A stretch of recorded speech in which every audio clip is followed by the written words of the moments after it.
Homework. Ah, that word, right? We've all been there. It's that nightly ritual for students pretty much everywhere. And we've always been told it's just essential for learning. But what if we've been getting it wrong this whole time? Let's actually dive into this and ask the big question. Is piling on more and more homework really the best way for our kids to learn? I mean, for as long as any of us can remember, the whole point of homework seemed crystal clear. It's supposed to reinforce what you learned in school, help you practice new skills, and at the end of the day, help you master the material. It's been the bedrock of after-school learning for, well, forever. But here's where it gets really interesting. Have we hit a tipping point? A point where homework stops being this helpful tool and actually starts causing more harm than good? Is it possible that we're giving kids so much of this good thing that it's becoming totally counterproductive? And look, if you've ever thought, man, kids have way more homework now than I did, well, you're not just imagining things. The data shows it's a real and, frankly, a growing problem. So let's take a quick look at how we even got here. This whole push for more homework, it really kicked off back in 1957. Think about it, the Cold War, the space race. There was this huge competitive pressure on schools. But the change that's truly staggering, that's happened a lot more recently. Since 1981, the amount of homework for an average sixth grader has just exploded by over 50%. And this homework overload, it's not just about kids being mentally exhausted or staying up late. It's taking a very real, very physical toll on their bodies. And it all starts with the bags they has to lug back and forth to school every single day. Get a load of this number, 55%.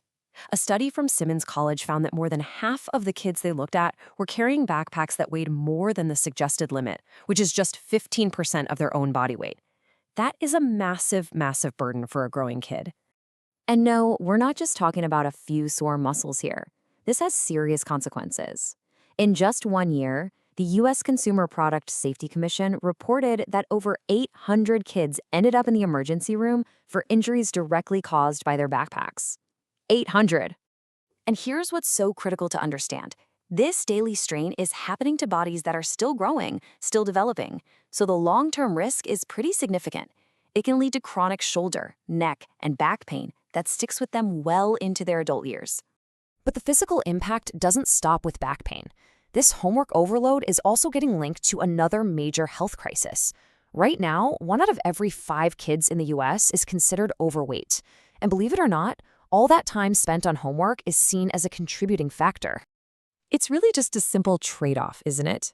Every single extra hour spent doing homework is an hour that a kid can't spend playing sports, running around outside, or doing any kind of physical activity. That super important time for just moving and being a kid is getting squeezed right out of their day. So, beyond all the physical stuff, there's a whole other set of hidden costs.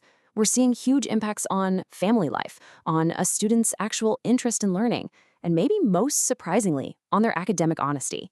The fallout from this overload is it's huge. That precious time for families to just connect gets totally eaten up. The kitchen table turns into a nightly battleground over assignments, and you see kids start to lose that natural curiosity, that interest in subjects they might have actually loved.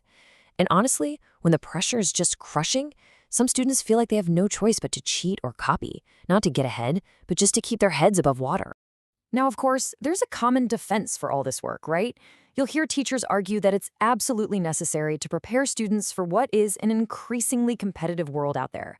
But a lot of experts in the field are starting to really push back on that idea. In this statement right here from Dr. Kralovec, who literally wrote the book on this, it's a bombshell. Her research suggests that all that massive amount of homework kids do in high school, it has little to no impact on building the study skills they actually need to succeed in college. That kind of pulls the whole rug out from under the main justification for this overload, doesn't it? So let's just recap.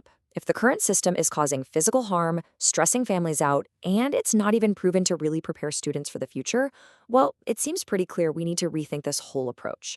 It's time to start looking for a better, smarter way forward. Which, of course, leads us to the most important question of all. If just piling on more and more assignments isn't the solution, then what is? What could a more effective and frankly more humane approach actually look like? While the answer, according to the research, is a pretty radical shift in how we think about it. It's this idea that homework is most effective when we're guided by one simple, powerful rule. Less is more. It's all about quality, not quantity. So what does that smarter approach actually involve? Well, first, you just limit the sheer volume of homework. Step 2, you make the assignments that are given creative and interesting. Stuff kids might actually enjoy doing.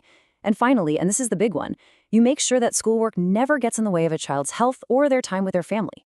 And that really leaves us with a final, powerful question to think about. If we redesign homework to be smarter, not just harder, what could our kids achieve with all that time they get back? What incredible potential could be unlocked if they just had more hours to play, to rest, to be creative, and to simply connect with the people they love?